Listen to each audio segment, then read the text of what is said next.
Hello, hello, family. Welcome back to another great episode of The Good Word with yours truly, Mr. Frederick. All right, family, I'm going to get right into it today. Today's message from above that flows through me is understanding the difference between your worldly job and your spiritual job. All right, family, I'm going to explain for you guys. We all have a purpose here. Let me just start by that. No one's here by accident. No one's here just by happenstance. No. We all have a divine purpose to be here at this moment. And some individuals understand this at certain points in their life based on their decision making, based on what they learn to listen to. Okay? You got your spiritual eyes and you got your worldly eyes. Now, when you look at this, you understand that sometimes we live in the world, so that's what we see. We see, oh, I need to get a house, I need to get a place to stay, I need a car, I need some clothes, I want a relationship, I want friendships, I want all of these things, right? But spiritually, it's a different set of rules. It's a different set of rules, family. Now, which one do you think is more powerful? I know it might seem like immediate gratification is the physical, what you see. However, it's the spiritual that's more powerful. That's actually the one that's forever, okay? So when you look at individuals that do things just on what they see, just on the worldly job, okay, and they value themselves, they get validated by that, they seek validation from others, that can be very dangerous because you're getting off of your spiritual path. And so, but this is the trick that people fall for all the time. They tend to not explore their spiritual side. They just look at what they see. These individuals, they're non-believers, or they say, oh, I'm agnostic. I don't know. I'm not saying it is. I'm not saying it ain't. But anyway you slice the cake, they are not going with their spiritual eyes. And when that happens, family, when you get so derailed off of your assignment, you will be punished.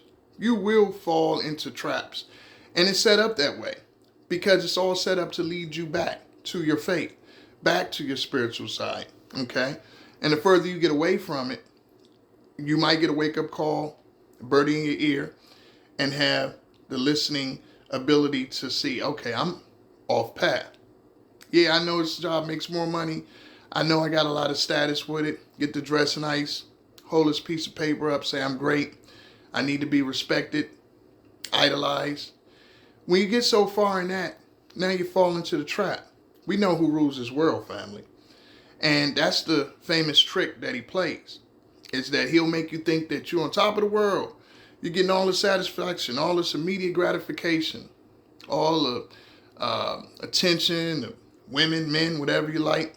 You're getting all of that stuff, right? You're getting all of this, all of these superficial rewards. But your spiritual side, you're not doing your job. You're unemployed. You understand? And I'm here to tell you, family, don't go that route. Explore. I'm not telling you what to believe in, guys. I always say what I believe in. But I don't try to impose my beliefs upon anyone. I'm just a life coach. I try to inspire individuals to their higher self. And that happens to be spiritual. Okay? Spiritually based. However, I do know we live in a world, and the perfect marriage is understanding the two of them. Okay? Neither one needs to be neglected. However, is one more important than the other. And that's why you see people say, oh, you lose your what good is a man to gain the world, loses so my whole thing is open your spiritual eyes, family. If something doesn't feel right, if you have all the worldly desires, if you have the accolades, if you have the attention of people, and you have all these things you desire, but you still feel empty, you still feel off the beaten path, you still don't quite feel right, that's your spiritual side talking to you, telling you need to be doing something different. Now, I know a lot of times we have to survive, obviously. But trust me, family, God is going to give you everything you need when you're doing the spiritual work. When you're doing the work on the unseen of your real purpose, and you're putting forth this energy out into the world, you're going to get it back. He's going to make sure you have everything you need. It might not be the way you think it's going to be, and it's designed that way. Because on the spiritual side, he wants to make sure you have your faith, that you're believing in him. Why give you everything and then you say, oh, I'm God. I don't need God. We've all seen people like that, family. You know, they have all these material things and they say, I'm great. I'm God. Look what I have. God doesn't want you to be that. He wants you to rely on him. And you see with a lot of those individuals, they'll get wake-up calls. Some listen, some don't. You know, and that's when you see them indulge themselves with worldly rewards. And it's a trap. Everything's given to them. Everything's given to them, and maybe they have talents and gifts that are meant to be used to uplift the world on the spiritual side, but they choose to go another way. They choose to go down a path that they know is not right. And that's going to be the temptation, those two energies on each shoulder. We all can go bad. We all can go dark. And when you think you can't, that's when it can get you, because you're not watching out for it. But we all are going to have the opportunity to go the dark side. I have a dark side. Everyone does. Everyone has the potential to be bad. It's not special being bad. It's not, you don't get any brownie points because you got mad and you want to hurt somebody and you want to take out your aggression or whatever, your sadness or whatever you're upset about. You want to hurt. That doesn't make you tough. That doesn't make you a bigger person. That doesn't make you great and superior because you want to harm people. Because, I can do this. I want to take this little guy's cookies at the lunch table because I can. I'm big and bad because of that. You see it on the global level today. And it doesn't make you anything special. What it makes you, in a lot of ways, is a weaker vessel. Because true strength, family, is restraint. Yeah, you know you could, but why? That's the spiritual side. Why do this? Why do this? Are these people doing anything to me? Is this person doing anything to me? Why should I take advantage of this person? Why should I hurt this person? And you might think you're not going to suffer any repercussions, but you are. Because if that's not your purpose, you know it's going to end up not good for you. So understand, when you look at your spiritual job, your job to help, to do good in this world, to be a plus in someone's life, not a minus. And it's not about being perfect, family. None of us are. We all have made mistakes. We all have hurt people. We all have disappointed individuals and ourselves. That's the human experience. But it's about being able to acknowledge those things, about to be able to correct yourself. It's about being able to, through your change others just by you existing.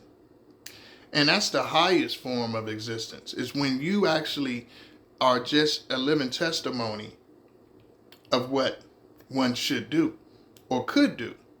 And you let yourself be used. That's the ultimate vibrational frequency flex. Okay. I'm going to coin that phrase, the frequency flex. When you're on a level where, again, not perfect, but your intentions are always good for individuals and where you go and how you engage and interact. Not saying that you're always going to do good things, but your intentions, okay? You could get cut off in traffic and flip someone the bird. It's human, okay? But it does not make you a bad person. It makes you a human, you know? But when you're on a certain frequency, these things, your reactions get a little delayed when you want to do something negatively or that negative energy gets into you. You take a second and you pause. Again, you're not always going to have that opportunity. But if you do, you say, let me look at it another way.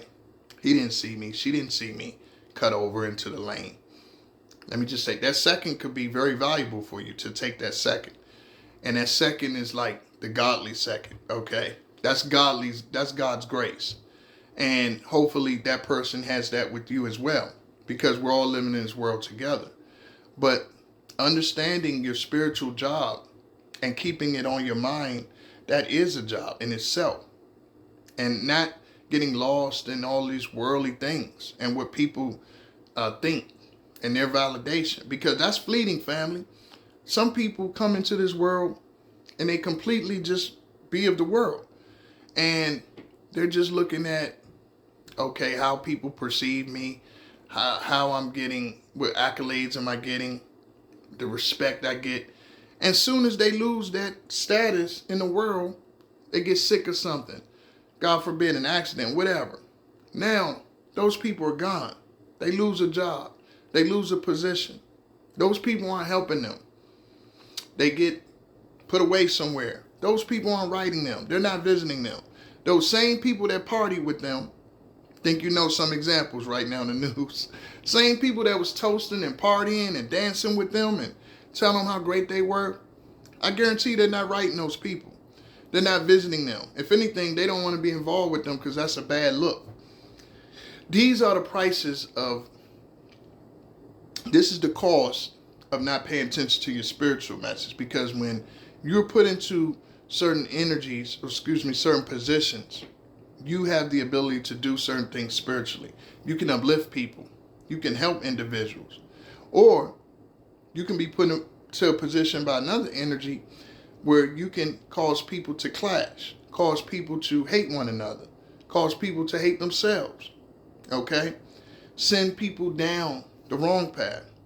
And this is why we say too much is who's given, much is required. It's a choice, family. So choose wisely. And remember, it's a difference between your worldly job and your spiritual job. Okay? And don't get fooled out here, because when the adversary gives you something that looks great, your desires that you think, oftentimes it's not going to last.